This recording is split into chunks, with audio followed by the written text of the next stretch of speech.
Hello guys, welcome back to Guide with Samuel. Today, I'll show you how to export your Tome AI presentations to PDF or PowerPoint on your Windows PC. Fast and simple.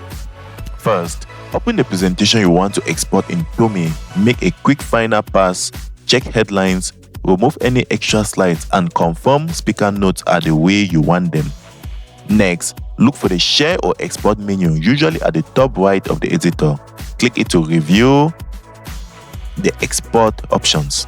Then choose Export to PDF if you want a universal readable file.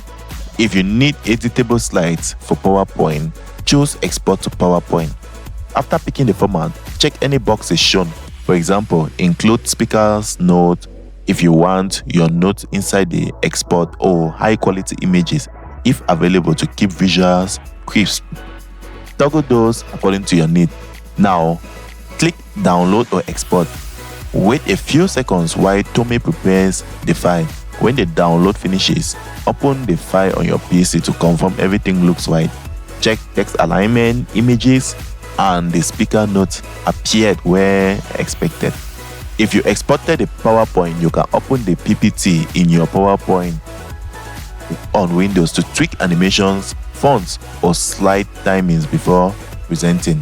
Finally, save a backup copy, and if you plan to share online, compress the PDF if the file is large for easier emailing. Remember, export both PDF and PowerPoint when possible. PDF for quick sharing and PowerPoint for last-minute edits. If you found this helpful, don't forget to like and subscribe to Guide with Samuel for more helpful tutorials. Thanks for watching.